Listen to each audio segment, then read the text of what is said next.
आज के इस वीडियो में मैं आपको बताऊंगा इजराइल पैलेस्टाइन कॉन्फ्लिक्ट के बारे में। इजराइल पैलेस्टीन कॉन्फ्लिक्ट, देखिए अभी आपने सुना ही होगा, इजराइल और हमास के बीच में भी लगभग 2.5 साल होने को आगे युद्ध चल ही रहा है, अभी तक खत्म तो हुआ नहीं है। लेकिन इजराइल और पैलेस्टीन के बीच में आखिर क्या इशू है, आखिर ऐसी क्या कंडीशन है कि है ना जो ये मामला अभी तक सुलझ नहीं पा रहा है। संयुक्त राष्ट्र में अभी इसको लेके काफी बार बातचीत हुई है, कई सारे युद्ध हुए, कई सारे समझौते भी हुए, काफी सारी चीजें की गई इसराइल हमास के द्वारा। हमास तो देखिए एक आतंकी संगठन है एक तरह से। तो इसराइल और पैलेस्तीन, देखिए अपन इसके बारे में पूरी हिस्ट्री जानेंगे कि आखिर इसराइल में एक्चुअली है क्या, इसराइल की थोड़ी सी हिस्ट्री जानेंगे। फिर उसके बाद देखिए क्या, उसके बाद है ना अपन इसके बारे में जानेंगे पीएलओ के बारे में कि पैलेस्टीन लिबरेशन ऑर्गेनाइजेशन ये क्या है, इसके बारे में जानेंगे। यासिर अराफत इसका लीडर रहा हुआ है। और उसके बाद देखिए, उसके बाद फिर हमास के बारे में जानेंगे। और फिर उसके बाद अभी तक के क्या क्या समझौते हुए इस चीज को लेके अभी तक के, और अभी तक युद्ध आखिर किस बात पे चल रहा है अभी। तो शुरुआत करने से पहले आप सबको बता दूं कि चैनल को सब्सक्राइब जरूर कर लें और वीडियो को पूरा आखिरी तक देखा करें। तो देखिए इसराइल, और देखिए इसराइल तो देखिए वर्ल्ड मैप में अगर वर्ल्ड मैप के हिसाब से देखें तो इसराइल कहाँ पर है। तो इसराइल तो देखिए यहाँ पे है ना, यहाँ पे इसराइल, वेस्ट बैंक, जॉर्डन, इन सबको मिला के मतलब अलग अलग इसके अंदर में कई सारे देश आते हैं। देखिए जॉर्डन जो कंट्री है ना, जॉर्डन, यहाँ पे इजिप्ट इजिप्ट सीरिया, ये सारे भी है ना, इसको मिला के ये है यहाँ पे इसराइल के पास में। ये इसराइल की बेसिक ज्योग्राफी है। और इसराइल की राजधानी क्या है कि तेल अवीव है। अभी हाल ही में इसराइल अपनी राजधानी यरूशलेम को मानता है, लेकिन इसराइल की राजधानी जो है वो तेल अवीव है अभी। तो अब देखिए उसके बाद अब क्या हुआ कि अब जैसे ये तो बात हो गई इसराइल की। अब देखिए यहाँ पे जॉर्डन है, सीरिया है, टर्की है, इजिप्ट है, और भी जैसे कई सारे देश। अब जो वेस्ट बैंक है, और वेस्ट बैंक जो है ना ये जॉर्डन नदी के किनारे स्थित है, तो इसलिए इसको जॉर्डन रिवर बोला जाता है। अब देखिए उसके बाद क्या होता है कि जॉर्डन रिवर बोला जाता है अब इसको। अब जॉर्डन रिवर की मतलब देखिए जॉर्डन नदी है ना, उसी के किनारे स्थित ये कंट्री है, इसलिए इस कंट्री का नाम है जॉर्डन। तब देखिए उसके बाद क्या होता है कि अब देखिए, अब पहले क्या होता है कि है ना फर्स्ट वर्ल्ड वॉर शुरू होता है। वर्ल्ड वॉर होता है पहले। वर्ल्ड वॉर के बाद क्या होता है कि वर्ल्ड वॉर के बाद इधर से है ना इधर से ब्रिटिशर्स की सब जगह मोस्टली इंग्लैंड और यूरोप का सबसे सबसे ज्यादा बोलबाला था ना पूरी दुनिया में, यूरोप और इंग्लैंड का। तब देखिए उसके बाद होता है क्या कि यूरोप का सब जगह बोलबाला रहता ही है। तब इधर भारत में गांधी जी असहयोग आंदोलन चला रहे होते हैं, खिलाफत आंदोलन चल रहा होता है। टर्की में भी है ना, इधर से है ना वो केमल पाशा मुस्तफ़ा जो है ना उसको खलीफा को गिरा देते हैं, और वहाँ पे टर्की में भी रेवोल्यूशन आ जाता है। तो इससे इसराइल को भी है ना काफ़ी ज़्यादा मान्यता मिलती है। मतलब मान्यता नहीं, सॉरी, मतलब इसराइल को भी है ना इससे इंस्पिरेशन मिलता है, और इसराइल भी है ना अपनी आज़ादी के लिए लड़ाई लड़ता है। और आज़ादी के लिए इसराइल जब लड़ाई लड़ता है उसके बाद लड़ते लड़ते क्या होता है कि 1946 आते आते इसराइल भी आज़ाद हो जाता है। अब देखिए 1946 में इसराइल को तो आज़ादी मिल जाती है। यरूशलेम देखिए वहाँ का सबसे बड़ा शहर है इसराइल का। एक और बात बता दूँ आपको, क्योंकि यहाँ पे ज्यूइश पीपल्स के लिए वो धार्मिक पवित्र स्थल है, ज्यूइश लोगों के लिए, क्रिश्चियंस के लिए और इस्लामिक लोगों के लिए। मतलब मेन वहाँ पे। और इसराइल में 1,000 से यहूदी सबसे ज्यादा रहते हैं आज भी। 1,000 सालों से यहूदी रह रहे हैं। आपको तो पता ही है कि है ना जब द्वितीय विश्व युद्ध के बाद है ना हिटलर हिटलर ने कैसे यहूदियों को साफ कर दिया था। जूइश होलोकॉस्ट जो इतिहास में सबसे काला धब्बा है आज तक के इतिहास में, तो मैंने उस पर भी वीडियो बनाया हुआ है, और आप चाहे तो उस पर भी देख सकते हैं। और दोनों वर्ल्ड वॉर पे भी मैंने बनाया हुआ है, और हिटलर के बारे में भी बताया हुआ है, तो वो सारे वीडियोज आप देख लीजिएगा। तो देखिए अब उसके बाद क्या हुआ कि इसराइल को यहाँ पे मान्य आज़ादी तो मिल गई। लेकिन अब देखिए इसराइल और यहाँ पे इसके बीच में क्या हुआ कि है ना इसराइल और ये जो कई सारी कंट्रीज हैं इनके बीच में है ना अलग अलग से है ना ये होने लग गए, वो ये एग्रीमेंट की बात होने लग गई। अब इसराइल और पैलेस्टीन का इशू था। पैलेस्टीन भी है ना एक कंट्री को ही मिला के था, मतलब वो पैलेस्टाइन, और जिसको एक तरफ इसमें गाजा पट्टी भी है। गाजा पट्टी क्या है, गाजा पट्टी को मतलब जो गाजा स्ट्रिप बोला जाता है उसको गाजा पट्टी नाम की एक जगह है वो फलस्तीन में, जिसको पैलेस्टाइन बोला जाता है।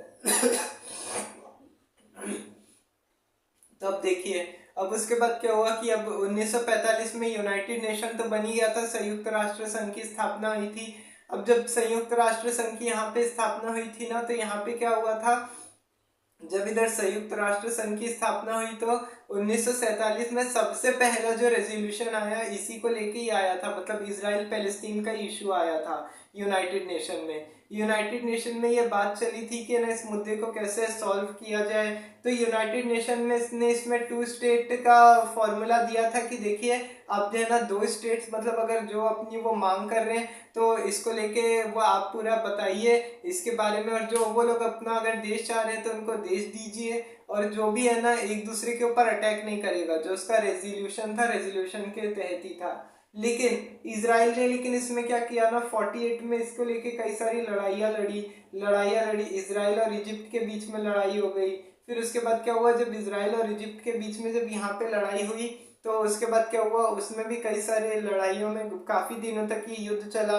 युद्ध चलने के बाद क्या हुआ, युद्ध में तो आपको पता ही है कितना नुकसान होता है, क्या होता है, इतने लोगों की जाने जाती है। फिर उसके बाद क्या हुआ, इसराइल इजिप्ट के बीच में युद्ध चला तो उसकी वजह से क्या हुआ, रेफ्यूजी क्राइसिस बढ़ गई। सबसे बड़ी बात रेफ्यूजी क्राइसिस, क्योंकि देखिए अब लोगों को, अब आम लोगों को क्या है, युद्ध में आम लोगों का कोई है ना कॉन्फ्लिक्ट का मतलब होता नहीं है ऐसे, मतलब आम लोगों को कोई युद्ध में ऐसे घुसना नहीं होता है। अगर ऐसे में अब आम लोगों का कोई काम नहीं होता है तो वो अपने आप को बचाने के लिए तो कहीं ना कहीं भागेंगे ही, तो दूसरे देशों में यहाँ पे विस्थापित हो गए, वो सीरिया में जाके रहने लग गए। तो ऐसे करके रेफ्यूजी क्राइसिस बढ़ गई युद्ध की वजह से, ह्यूमैनिटेरियन क्राइसिस हो गई, मतलब उसके बाद खाने पीने की दिक्कत सभी जगहों पे, इसराइल इजिप्ट के बीच में जब लड़ाई लड़ी चली। फिर उसके बाद 1949 में भी क्या हुआ, इसराइल और इन सब के बीच में जॉर्डन जॉर्डन के बीच में लड़ाई हो गई, और काफी सारे देशों में लड़ाइयाँ लड़ी, और सबको 1949 आते आते क्या हुआ कि इसराइल ने अपने कब्जे में ले लिया। अब जब इधर इसराइल ने अपने कब्जे में ले लिया तो उसके बाद हुआ क्या कि अब जब इसराइल ने कब्जे में लिया तो वहां पे फिर यूनाइटेड नेशन में फिर से ये मुद्दा उठाया गया, और जब इस बार ये यूनाइटेड नेशन में मुद्दा उठाया गया तो उसके बाद क्या हुआ कि यूनाइटेड नेशन में ने वापस से इसमें अपील की कि नहीं ये जो हो रहा है ये सही नहीं है, ये गलत है, इसराइल को इस तरीके से नहीं करना चाहिए। तो उन्होंने भी इस का मुद्दा साफ साफ तौर पे उठाया, लेकिन उन्होंने साफ कह दिया कि नहीं ऐसे तो नहीं चलेगा, और इसराइल ने करते करते जो समझौता लड़ाइयों के बीच में, मतलब जो लड़ाई लड़ने के बीच में होना चाहिए था वो नहीं हो रहा था, मतलब वो वो चीज़ें वो सारी चीज़ें है ना वो यहाँ पे हो नहीं रही थी।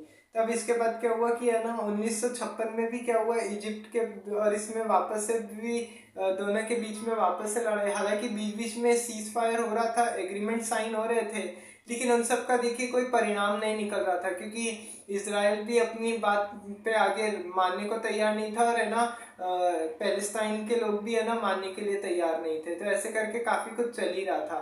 तो अब देखिए उसके बाद ये सारी चीजें तो हो गई।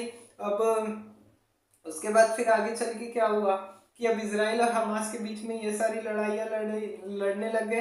अब उसके बाद क्या हुआ कि इजिप्ट में वापस से लड़ाई हुई, और यहाँ पे है ना सुएज कैनाल हो गया। यहाँ पे सुएज कैनाल जो है इजिप्ट का एरिया है, वहाँ पे है ना इसराइल ने वहाँ पे अटैक कर दिया, जिससे है ना सुएज कैनाल क्राइसिस हो गई।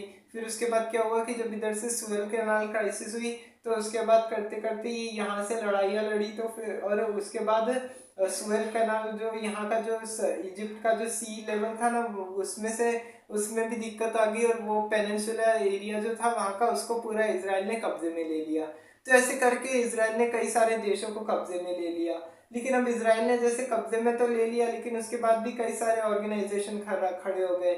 अब उसके बाद क्या हुआ कि अब 1964 में क्या हुआ कि फिर पीएलओ की स्थापना हो गई। अब देखिए यूनाइटेड नेशन का जो प्रस्ताव था, जो जो यूनाइटेड नेशन में जो प्रस्ताव दिया गया था, ये मुद्दा लाया गया था 1947 में। तो 1947 में जो यूनाइटेड नेशन में इसमें मीडिएट करने की जो कोशिश की थी, तो जो मीडिएट करने की कोशिश की थी उसमें यूनाइटेड नेशन ने बोला था कि नहीं ये जो हो रहा है ये गलत है, मतलब ऐसे तो इसराइल और हमास को बातचीत से ये मामला सुलझाना चाहिए इसराइल को।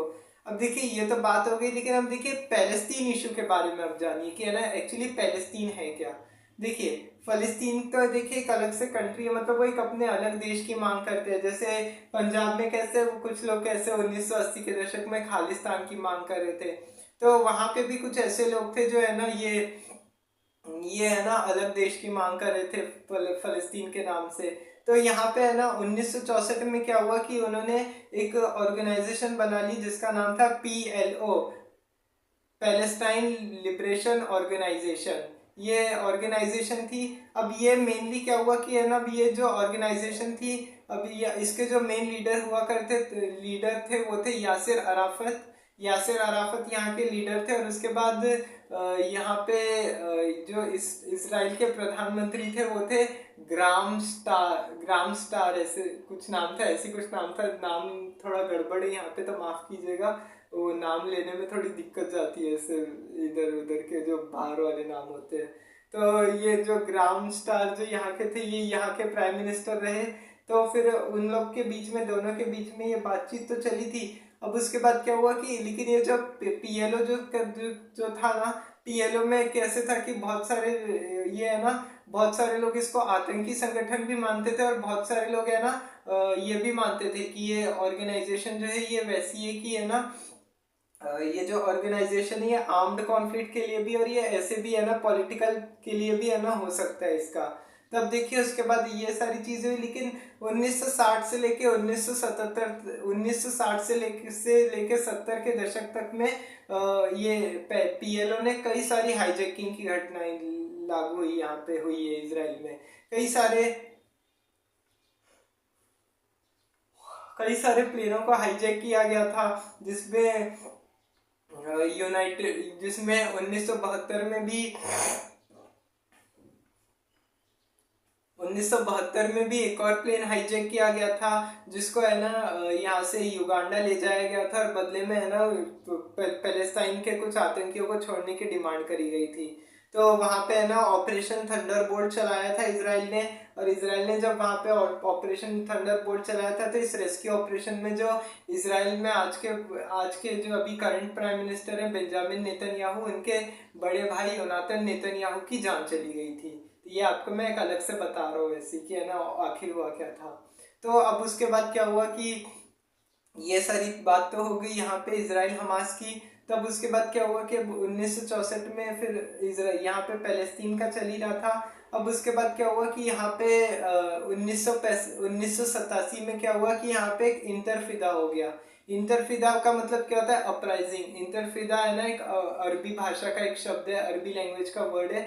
अब देखिए उसके बाद भी क्या हुआ, लेकिन पहले तो उससे पहले 1978 में क्या हुआ कि है ना वापस से है ना इसराइल ने और इन लोग के, इसराइल, इजिप्ट और इन सब के बीच में वापस से दूसरी कंट्री के बीच में एक और युद्ध छिड़ गया। अब देखिए, अब उससे पहले क्या हुआ था कि है ना 1900 इसराइल और सीरिया के बीच में, हाँ माफ कीजिएगा थोड़ा गड़बड़ हुआ है यहाँ पे। तो देखिए उससे पहले क्या हुआ ना कि 1967 में, हाँ 1967 में क्या हुआ कि एक और वॉर हुई थी जिसमें है ना 6 डे वॉर जिसको बोला जाता है। 6 डे वॉर क्यों बोला जाता है? क्योंकि ये 6 दिन की ही लड़ाई हुई थी। अब जैसे जो 6 दिन की लड़ाई हुई थी ना, इसमें क्या हुआ था, इसराइल और सीरिया के बीच में लड़ाई हुई थी इस बात को लेके कि है ना ये इसराइल और हमास के उसी मुद्दे को लेके लड़ाई हुई थी, जिसमें कई सारे कैनाल, पेनिनसुला और कई कई सारी चीज़ें इसराइल ने अपने कब्जे में ले ली थी। तो इसलिए ऐसे करके यहाँ पे है ना 67 में भी यहाँ पे लड़ाई लड़ी गई थी। और इसके बाद क्या हुआ कि इसी को देखते हुए इसराइल ने यहाँ पे काफ़ी ज़्यादा चौकसी बढ़ा दी थी।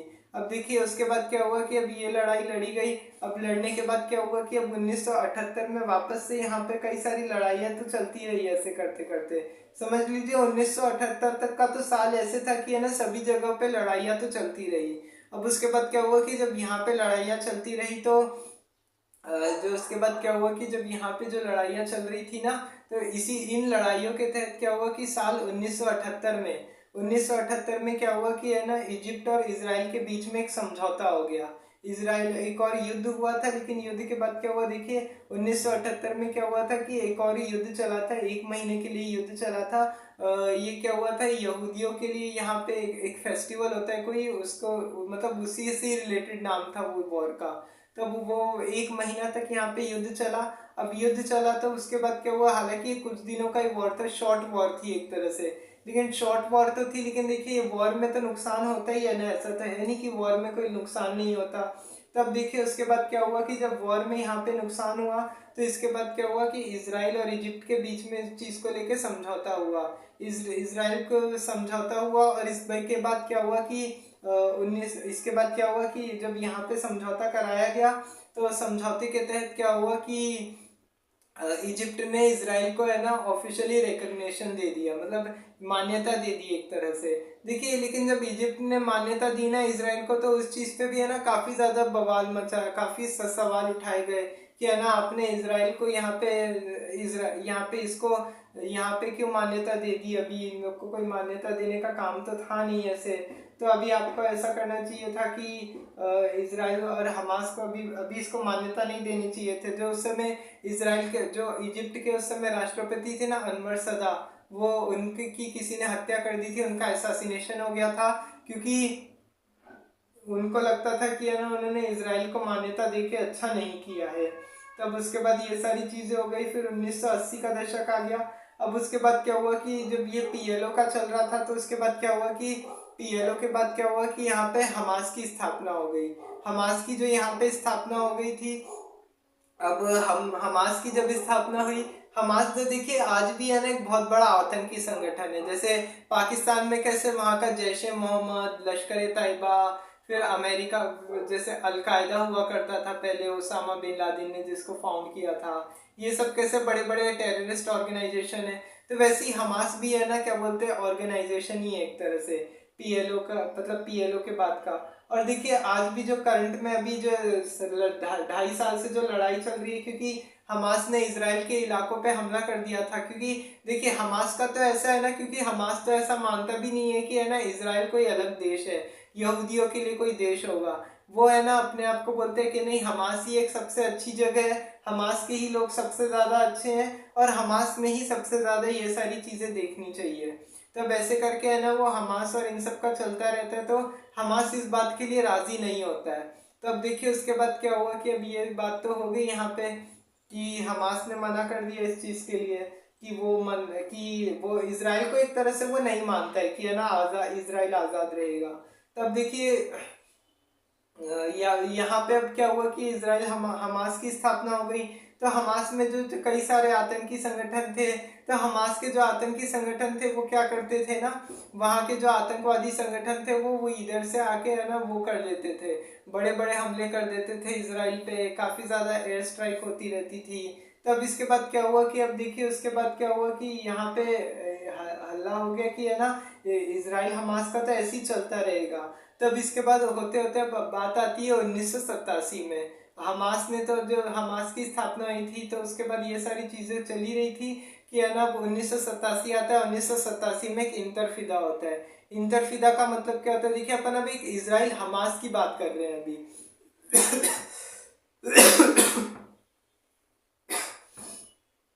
इसराइल हमास के बारे में बात कर रहे हैं कि एक्चुअली इसराइल और हमास के बीच में क्या चल रहा है। तो देखिए इंतरफिदा का मतलब क्या होता है, इंतरफिदा एक अरबी भाषा का शब्द होता है जिसको बोलते हैं अपराइजिंग। अपराइजिंग मतलब जो बड़े बड़े विरोध प्रदर्शन होते हैं, जैसे म्यांमार में ऐसे 1988 में 888 अपराइजिंग हुई थी, 8 अगस्त 1988 को हुई थी ना डेमोक्रेसी के लिए, जिसको 888 अपराइजिंग बोला जाता है। तब उसके बाद क्या हुआ कि ये यहाँ पे अपराइजिंग हो गई। अपराइजिंग क्या हुई कि है ना कई सारे वायलेंस हुए, जैसे हमास का एक आतंकी जब एनकाउंटर किया गया था तो उस समय भी क्या हुआ था कि वहाँ के भी है ना कई सारे जो ऑर्गेनाइजेशंस थे वहाँ पे भी है ना वो ऐसे करके चल ही रहा था उन लोग का, वो ऑर्गेनाइजेशंस थे और वो ऑर्गेनाइजेशन है ना बड़े बड़े जो इसके खिलाफ प्रोटेस्ट कर रहे थे, हमास का एक आतंकवादी मारा गया था।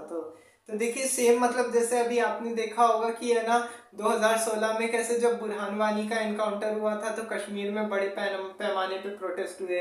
2010 में भी है ना पूरे जम्मू कश्मीर में प्रोटेस्ट हुए थे। तो जो कश्मीर में जब प्रोटेस्ट हुए थे ना वो इसी इंतरफिदा से है ना इंस्पायर्ड थे वो प्रोटेस्ट भी, क्योंकि उनका ये कहना था कि है ना वो जो कर रहे हैं वो सही कर रहे हैं। वो फिर उनसे भी उन्होंने इंस्पिरेशन लिया और इसमें वो भी जुड़ गए। तब देखिए उसके बाद क्या हुआ 1987 में, तो ये इंतरफिदा हो गई, इसमें काफ़ी ज़्यादा प्रोटेस्ट हो रहे थे, वायलेंस काफ़ी ज़्यादा हो रही थी। तो इसके बाद क्या हुआ कि यहाँ पे 1993 में क्या हुआ कि इन लोग के बीच में ओस्लो पैक्ट साइन हुआ। ओस्लो पैक्ट क्या होता है? देखिए ओस्लो एक जगह है, नॉर्वे की कैपिटल है ओस्लो। तो नॉर्वे की कैपिटल है, वहां पे सब लोग गए थे। इसराइल के जो समय प्राइम मिनिस्टर थे वो, और जो पैलेस्टाइन के लीडर थे यासिर, पीएलओ के लीडर थे यासिर अराफत, और जो हमास के चीफ एग्जीक्यूटिव थे, ये तीनों लोग है ना वहां पे गए थे ओस्लो में बातचीत हुई थी। और ओस्लो में बातचीत होने के बाद क्या हुआ था कि यूएसए में के वॉशिंगटन डीसी में समझौता हुआ था। वॉशिंगटन डीसी में समझौता हुआ था। तो उसके बाद क्या हुआ था, बड़ी भूमिका इसने जो जो वहाँ के जो राष्ट्रपति है बिल क्लिंटन, एक्स प्रेसिडेंट, उन्होंने इसमें काफी ज्यादा मदद की थी। अब जो वहाँ पे जो एक राष्ट्रपति का घर होता है अमेरिका में, एक रिसोर्ट जैसा ही होता है, वहां पे ये लोग रुके थे और वहां पे ये मीटिंग हुई थी और उधर ये समझौता कराया गया था। अब इस समझौते के तहत क्या बोला गया था कि कहीं पे भी कोई लड़ाइयाँ नहीं लड़ी जाएगी, सभी एक दूसरे के साथ शांति से रहेंगे, बातचीत करेंगे, बातचीत से मामले को सुलझाया जाएगा। और जो बातचीत होगी और बातचीत से जो भी मामला सुलझाया जाएगा, और ये मामला कहीं पे भी आना नहीं चाहिए, दूसरे कंट्री को इसमें नहीं इंटरफेयर करना चाहिए, उस लड़ाई में बोला गया था। लेकिन अब उसके बाद क्या हुआ कि ये तो बात हो गई इस लड़ाई की। अब उसके बाद समझौता भी हो गया, लेकिन जब समझौता हुआ तो उसके बाद में भी क्या हुआ कि ये सब मानने को तैयार नहीं थे। तो उसके बाद क्या हुआ कि उसके बाद भी है ना काफी जगहों पे है ना काफी वायलेंस होने लग गई, क्योंकि देखिए प्रोटेस्ट तो चल ही रहे ना। देखिए जैसे आज भी कैसे है कि कश्मीर में आतंकी मारे जाते तो उनका प्रोटेस्ट चलता रहता है वहां पे, वो कई सारे लोगों का। तो अब उसकी वजह से हुआ क्या कि जब यहाँ पे ये सारे प्रोटेस्ट चल रहे थे, तो 1995-96 में एक और समझौता हुआ, जिसमें 5 साल का टाइम दिया गया था कि है ना अभी 5 साल के लिए अभी यहाँ पे कोई लड़ाई नहीं लड़ी जाएगी, 5 साल तक यहाँ कोई हमला नहीं होगा। अब 5 साल तक यहाँ पे बात हुई थी कि यहाँ पे कोई अटैक नहीं करेगा। तो इसकी वजह से हुआ क्या कि जब 5 साल तक इन्होंने हमला करने से मना कर दिया, लेकिन अब उसके बाद क्या हुआ कि जब पूरे पूरे 5 साल इस चीज को लेके बीत गए, तो जब 5 साल बीते तो उसके बाद जब 5 साल हो गए तो फिर उसके बाद यहाँ पे वापस से है ना दोनों के बीच में बातचीत होने लगी। लड़ाइयाँ छिड़ रही थी लेकिन वापस से बातचीत हुई। बातचीत होने के बाद बोला गया कि नहीं, बातचीत से मामले को सुलझाया नहीं जा रहा है, क्योंकि दोनों के बीच में क्योंकि आपसी सहमति नहीं बन पा रही थी ना, इजराइल हमास। अब देखिए वहाँ पे क्या है, जो वहाँ पे है ना जो यरूशलेम जो वहाँ पे है ना, अब यरूशलेम को इजराइल वहाँ की कैपिटल मानते हैं इजराइल के लोग, लेकिन भारत सरकार वहाँ पे है ना तेल अवीव को मानती है, क्योंकि यरूशलेम में देखिए क्या है, सबसे पहली चीज है अलक्सा मस्जिद है। अलक्सा मस्जिद के बारे में तो ऐसा बोला जाता है कि जो पैगंबर हजरत मोहम्मद थे ना, वो यहीं से ही जन्नत गए थे। फिर दूसरा, यहूदियों के लिए यहाँ पे क्यों फेमस है, क्योंकि जो यहाँ पे क्रिश्चियनिटी को भी, क्योंकि जो जीसस क्राइस्ट को जो यहाँ पे फांसी पे चढ़ाया गया था, जो वो यरूशलेम में ही हुआ था। क्रिश्चियन और इस्लामी के लिए फेमस है, और यहूदियों के लिए भी फेमस है, क्योंकि यहूदियों का भी यहाँ पे सबसे ज्यादा रहता है। देखिए जूइश लोगों ने काफी ज्यादा अत्याचार झेला है। मैं आपको एक और बात बता दूं, आज से नहीं, ये हजारों सालों से चल रही है यहूदियों के बीच में। यहूदियों ने सबसे ज्यादा झेला अत्याचार, चाहे वो हिटलर के समय में हो चाहे वो ऐसे भी हो, यहूदियों पे सबसे ज्यादा अत्याचार होते हैं। तो अब देखिए उसके बाद हुआ क्या कि ये सारी चीजें हो रही थी। फिर अब उसके बाद करते करते समझौता होने की बातचीत चली रही थी, लेकिन समझौते से कुछ निकल नहीं रहा था। अब उसके बाद क्या हुआ कि समझौते के बाद तो देखिए अब कुछ निकल नहीं रहा था, तो इसी की वजह से क्या हुआ कि ये सारी चीजें होने की वजह से क्या हुआ कि 2016 के बाद क्या हुआ कि अब देखिए आज भी है ना इसराइल में कई सारे है ना हमास के जो छोटे मोटे जो हमास के आतंकवादी और जो भी है, वो सब क्या है आज भी घूमते रहते हैं और वहाँ पे है ना अटैक करते रहते हैं, इधर से उधर अटैक करते रहते हैं, और वहाँ पे है ना उसके बाद हमला करते रहते हैं, और उसके बाद कुछ न कुछ तो होता ही रहता है वहाँ पे भी। तब ये सारी चीजें हुई थी। यूनाइटेड नेशन ने तो देखिए अब काफी कुछ किया था इसमें, लेकिन हो नहीं पाया। तो लेकिन अब देखिए हमास ने तो लेकिन क्या किया ना कि 7 अक्टूबर 2023 की सुबह है ना एकदम से है ना पूरे इसराइल पे अटैक कर दिया। अलग अलग अनेक तरह की बमबारियां करनी शुरू कर दी, काफी है ना गोलीबारी की, काफी नुकसान हुआ। तो इसकी वजह से क्या हुआ कि है ना इसराइल और फलस्तीन के बीच में अभी तक युद्ध चल रहा है उसी बात को लेके। कभी ना कभी तो देखिए युद्ध तो शुरू हो ही जाता है। तो अब देखिए इस बात का क्या है कि अब देखिए मामला कैसे सुलझाया जा सकता है। देखिए सबसे पहली बात तो क्या है कि है ना देखिए यूनाइटेड नेशन में इस चीज का मामला सुलझाया जा सकता है, यूनाइटेड नेशन जो बोलता है तो वो पहले सबको पहले वो मानना चाहिए दोनों को। United Nation two state solution बोलता है। फिर अगर यूनाइटेड नेशन का कहना है कि अगर वो अपना अगर बनाना चाहते हैं अगर वो अपना देश, तो उनको है ना इस चीज के लिए है ना वो करना चाहिए कि है ना मतलब उन लोग को वो करना चाहिए, मतलब बातचीत करनी चाहिए एक दूसरे को टेबल पे बैठ के। तीसरा फिर यूनाइटेड नेशन का ये कहना है कि यहाँ पे है ना लड़ाइयाँ लड़नी चाहिए, लड़ाइयाँ नहीं लड़नी चाहिए, आर्म्ड कॉन्फ्लिक्ट नहीं होना चाहिए कहीं पे भी। आर्म्ड कॉन्फ्लिक्ट होगी तो इसकी वजह से काफ़ी और ज़्यादा नुकसान होगा, तो इससे अच्छा है कि है ना नुकसान न करो। फिर यूनाइटेड नेशन का देखिए पीस प्रपोजल तो ऐसे बहुत सारे देता है यूनाइटेड नेशन, लेकिन यूनाइटेड नेशन की है ना कोई बात मानता नहीं है। क्योंकि कश्मीर समस्या भी देखिए आज क्यों नहीं सॉल्व हो पा रही है, क्योंकि कश्मीर समस्या में भी यही हुआ। यूनाइटेड नेशन बोलता है दोनों आर्मी हटाओ, लेकिन वो मानते नहीं है। लेकिन खैर कश्मीर से तब आर्टिकल 370 और आर्टिकल 35 को है ना अबॉलिश कर दिया गया, तो इसलिए है ना वो तो देखिए अब होने वाला है नहीं उसका कुछ। तो ये सारे जितने भी इश्यूज हैं इनको तो समझना देखिए काफ़ी ज़्यादा मुश्किल ही होगा। अब उसके बाद क्या हुआ कि अब देखिए अब आगे चल के समझना होगा। अगर देखिए अगर ये आगे चल के अगर ये सब सॉल्व हो जाता है तो ये आगे चल के दो सबके लिए अच्छा होगा, क्योंकि फिर इससे मान हानि नहीं होगी, कोई नुकसान नहीं होगा सबसे ज़्यादा। तो ये सारी चीज़ें होएगी तो फिर इससे अच्छा है कि है ना ये यहाँ पे है ना यहाँ पे नुकसान करने से अच्छा है कि है ना बातचीत से मामले को सुलझाना चाहिए। और अभी तक तो देखिए हाल ही में युद्ध चल ही रहा है। अभी इसराइल और ईरान ने भी युद्ध छेड़ दिया, देखिए ईरान में पे भी अभी चल ही रहा है। तब देखिए उसके बाद ऐसे करके काफ़ी कुछ चलता रहेगा। तो फिर अब देखना होगा कि आगे चल के ये मुद्दे को कैसे सॉल्व किया जाता है। ये सारे मुद्दों को समझना बहुत ही मुश्किल है, चाहे वो इसराइल पैलेस्टीन का मुद्दा हो, चाहे वो कश्मीर की समस्या हो, या कोई भी हो। ऐसे मुद्दों को अगर जब हावी हो जाते हैं बहुत ज़्यादा तो बहुत मुश्किल होता है इन लोग को सॉल्व, इन सबको सॉल्व करना। तो आगे देखना होगा कि क्या हल निकलता है युद्ध से हमास के, क्योंकि इस्माइल हानिया जो अभी हमास का करंट एग्जीक्यूटिव चीफ था वो 2024 में तो मार दिया गया था। तब देखिए आगे चल के इसका क्या सोल्यूशन निकलता है, देखना होगा। तो ये था इसराइल पैलेस्टीन कॉन्फ्लिक्ट के बारे में। आपको ये वीडियो कैसा लगा कमेंट में ज़रूर बताइएगा, और वीडियो को लाइक एंड शेयर करना न भूलें। साथ ही चैनल को सब्सक्राइब कीजिए और वीडियो को पूरा आखिरी तक देखा करें। अगर आप और चाहते हैं कि या कश्मीर मुद्दे जैसे और भी चीज़ों पे अगर मैं वीडियो बनाऊँ तो आप उसके लिए भी मेरे को बता सकते हैं कमेंट में। कल किसी और टॉपिक पे बात करेंगे, तब तक के लिए जय हिंद जय भारत।